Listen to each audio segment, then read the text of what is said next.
Hey guys, it's Pelican here and welcome to my Stamina Nightblade PvP build for the Stonethorn patch. A little intro to this setup, it has very high mobility and sustain, and on top of that you have the damage of a ganker. It is good in almost all aspects of PvP. You can use it for dueling, battlegrounds, CP or no CP Cyrodiil, and it's especially good for Imperial City because the terrain there matches your playstyle perfectly, and you can use your high damage to farm the PvE mobs there easily. So without further ado, let's get into the video. So firstly, I'll be going through my gear setup. It's a bit more complex than usual, so I'll go through it more slowly. I'm running 2-piece bloodspawn, 4-piece clever alchemist on my body, and on my back bar I'm running a clever alchemist bow. On my front bar I'm running a briarheart maul, and I'm also running 3-piece briarheart on my body. And finally I'm running the torc of tonal constancy. Now the reason I'm running 4-piece clever alchemist on my body is because I still want the weapon damage bonus on my front bar. That leaves me no choice but to run 6-piece on the back bar, but I think it's still worth it. An alternative is to run only 3-piece on your body and instead run an additional trainee ring for more HP. Bloodspawn is very good again this patch. It has received a buff. Now I originally used Balrog, but I felt that the additional resistance from Bloodspawn helps me a lot, and because of the stamina recovery, I can run all infused weapon damage on my jewellery without while still being able to sustain. The reason I chose Clever Alchemist is because it's one of the best back bars, and it's also been buffed I think recently. It now lasts 20 seconds and it gives you 675 weapon damage, and that is not including the 35% buff that you'll be getting. So it's a very good back bar set. I don't recommend running anything else back bar. You can run powerful assault I guess if you're in a group for more support, but other than that, Clever Alchemist is still the best set. On my front bar I'm running briarheart. There are many options for what you can run front bar. Most people have been using New Moon's Acolyte, but because it's been nerfed recently, I decided to swap to briarheart. It has a fairly high uptime of around 60%, but the thing I like about this set is that it procs when you need it. So for example, if I'm currently playing defensive and I decide to go on the offense, it will definitely proc for when I need it. You can also choose to run Armor of Truth. It's possible to get a much higher uptime for Truth than Briarheart, and it also gives 450 weapon damage, but I will only use it in CP because you have the off balance tactician passive. For no CP, I highly recommend trying out Ashen Grip. It's a really powerful proc set. It only works in no CP because it's fire damage, so if you're in CP it doesn't benefit from your from most of your CP passives. I'm running Torc of Tonal Constancy. Now this ring is where most of my sustain is coming from. It is especially good for Stamina Nightblade because you'll be using a lot of magicka while you're fighting, and it perfectly complements your shape perfectly complements your dodge roll, because if you are rolling a lot and your stamina gets low, you have a lot of mag for shade and cloak and vice versa. So this is one of the best sets in the game, especially for Stamblade, and it's only a 1-piece, so I won't recommend running any other mythic items. For my enchantments, I'm running all tri-stack glyphs. That will put me at a comfortable 28k HP in CP Cyrodiil. And for my jewellery, I'm running all weapon damage. If you're in no CP, you should run at least one infused stamina recovery glyph. You can also try out one of the tri-regen glyphs. And for my front bar weapon, I'm running a nirn maul with shock enchantment. Maul is almost always better than sword, especially against high resistance targets. The only time sword is better is if you have too much weapon pen. And I'm using shock enchantment because of the 20% chance to proc minor vulnerability, which lets your enemy take 8% more damage. You can choose to run double dot poisons, but because our only weapon attack besides your light attack is executioner, I don't think it will proc that much, so I will still run shock enchantment. And for my back bar, I'm running an infused weapon damage bow. You always want to light attack with all your abilities, especially on your back bar.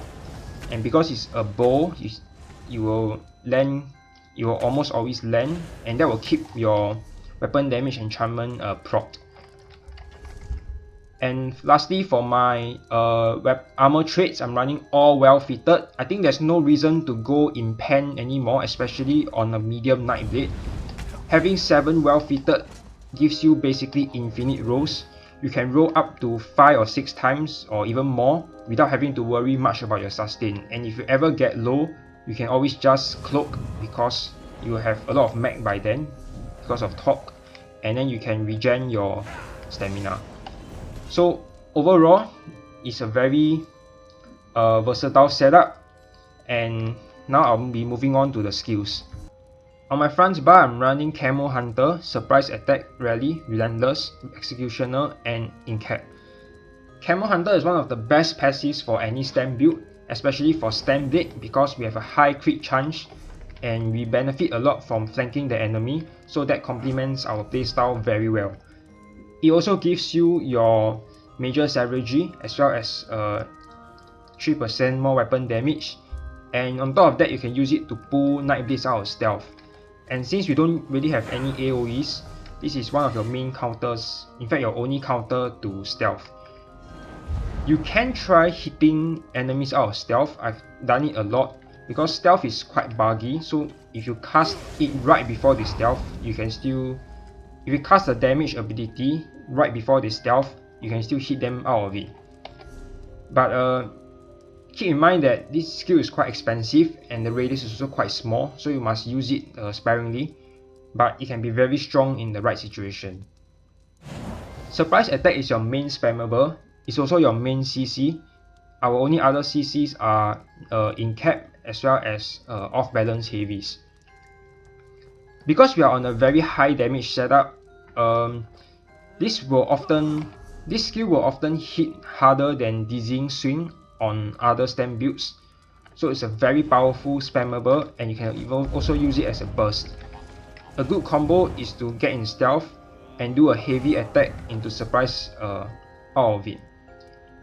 It also reduces your enemy's resistance, so this is especially good against tanks, and it also grants you some armor bonuses. Next up is Rally. This is your burst heal, and it also grants you your weapon damage as well as some stam recovery. So make sure to keep this skill up at all times, because we don't have a lot of resistance or healing. Your burst heal is very valuable and you have to time it very well. A good combo is to vigor dodge roll and enter stealth, and then you can cast Rally and you will be back to full health, even if you are only a few seconds into your rally. Next up is Relentless Focus. This is a good damage passive as well as a very powerful burst. It does even more damage than Incap, and you will get buffed by 20% if you use it after Incap. This is an extremely strong burst ability, but one drawback of this is that it is a projectile, so it is quite easy to dodge. So if you are fighting an enemy that is very agile and dodges a lot, after you CC them, you can consider using surprise attack instead of relentless if you think they are likely going to dodge it. And keep in mind that if you fire your relentless, you would lose your crit damage and healing stacks, so that can also cost you quite a bit, especially if you need to heal up right after the burst. So use this only when the situation is right, and it can easily one-shot tanky players if you use it right. Finally, our last ability is Executioner. This skill is very powerful on a high damage build. It can often hit harder than Relentless if the enemy is low. You can easily get 20k executioners on this setup. Because its damage is so high, you don't have to wait until the enemy is at very low health to use it. If the enemy is squishy, you can already start using this over surprise at around 40% health. And finally, we have our ultimate incap. This can be used as your crowd control if you have more than 120 out, and it also grants you a bit of sustain. But the main strength of this ability is the damage bonus that you get. You get a 20% damage buff after you use it, and you can also proc minor defile because it's disease damage. But the main drawback of this skill, in my opinion, is the cast time. Because the range isn't very high, you can often have your enemy move out of it, and it will appear to cast but not actually cast. So you have to keep that in mind when you are using your incap. Make sure the ultimate is spent.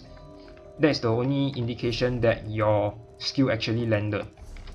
For my back bar, I'm running Shade, Cloak, Shuffle, Vigor, Leeching Strikes, and Temporal Guard. Shadow Image or Shade is one of the most important skills for any Nightblade build trying to 1vx. It's a very powerful line of sight ability. It allows you to easily outmaneuver large numbers of players, especially when used in combination with invisibility cloak. And on top of that, you can also use it to debuff enemies. It applies minor maim to them, and since your shade will shoot continuously, this is pretty much 100% uptime and virtually unpurgeable. A good strategy in a 1vx is to use your shade to target the player that is doing the most damage to you. That way you can reduce the damage by the largest amount. When you are 1vxing, make sure your shade is always up, and make sure that you are always within range to teleport whenever you need, because our defense isn't very high, so at any moment you can get burst and you will need your shade to survive. So that's something to keep in mind. The duration is only 20 seconds, so it can be a bit hard to keep it up at all times, but you have to try. Next up is invisibility cloak. Now I haven't really been a fan of using invisibility, especially in a 1vx, because there's so many things that can pull you out of stealth. But I decided to use it because I'm also a vampire, and whenever I cloak, I get a 300 weapon damage boost. So this complements your build really well. And after I tried using cloak for a while, I found that I didn't really get pulled out of stealth as much as I thought. Once you're familiar with using cloak, you can easily outmaneuver players and avoid their AoEs that are trying to pull you out of stealth. Cloak and Shadow Image are very expensive magica skills, but we have Talk of Tonal Constancy to solve that. But just make sure that you manage your resources well so that you can get the most out of this ability, this set, and that will allow you to use both Shade and Cloak a lot. Next up is Shuffle. This is your snare remover. Try to keep this up whenever you are trying to burst someone, because you might need the snare immunity right after you burst someone to escape. And it also grants you major evasion, which is very helpful because we are on a roly-poly build. We roll a lot and rely a lot on roll for our defense. That leaves us vulnerable to AoEs, so it's good to have Shuffle to reduce the AoE damage. We are also running 6 medium and 1 heavy, so that will extend the duration of Shuffle even more. Next up is Vigor. This is your main heal. It doesn't heal as much as on other builds like a heavy DK or stam sock, but that doesn't matter because a lot of our defense comes from just being really hard to hit. And finally, we have Leeching Strikes. This is rather an optional skill. I really like having Leeching Strikes because I feel like with it, my stamina sustain is just right. And casting it often also gives you quite a bit of ultimate. And you also get a pretty good heal over time. Because we like attack with a lot, that will give us a constant stream of healing. You can swap this out for mark target. Both morphs also work fine. Reaper's Mark is especially good if you are fighting PvE mobs in Imperial City because of the major berserk. Finally, our ultimate is Temporal Guard. This is the best ultimate in my opinion for this build because we are not using the other morph of Cloak. We don't have minor protection, so that will give us minor protection on our back bar. It's also a very good skill for outmaneuvering your opponent. Just like Shade, it can be used just like Shade, but I usually try not to use this instead because we already have Shade. And it also gives you a damage shield whenever you block on your back bar. So that can be useful for emergency situations where you need just a little bit more resistance to survive. Other than that, for my attributes, I'm running all points into stamina. You can definitely run 10 to 20 points into HP, especially if you are in no CP because you have less HP there. But you should experiment around with the attributes and find the best HP level for yourself. For my mundus, I'm running the Shadow. This is no doubt the best mundus for Stamblade. It's been buffed recently for PvP because now it also affects your crit healing. So it's both a good defensive and offensive mundus. If you are in no CP and you feel like crit damage isn't as reliable over there, you can try swapping this out for the Serpent. Serpent has also been buffed. It's also a very strong option now. For my food, I'm running the artaeum takeaway broth. I don't really like the Sugar Skulls tri-stack food on Stamblade because I feel like I don't need that much max magicka, and the mag from tri-stack glyphs is enough. And the stam recovery from this will give me the perfect amount of stam sustain along with bloodspawn and my race, which is Wood Elf. Because we are on rollerblade, I feel like Wood Elf is a perfect class for this. We have a very high uptime on the movement speed and penetration buff because we roll a lot, and you also get more stam recovery as well as max stam and poison resistance. Because damage over time stam DKs are so common this patch, I feel like the poison resistance is even more valuable now. A lot of people like to run Khajiit instead because of the crit damage, and I think Khajiit is a really good choice, especially if you are in a heavy Stamblade. But personally, I feel like Wood Elf is still the best option for medium rollerblade. And finally, I'll be going through why I run Vampire. Now, Vampire isn't really a very popular choice. The drawbacks are seen as very costly.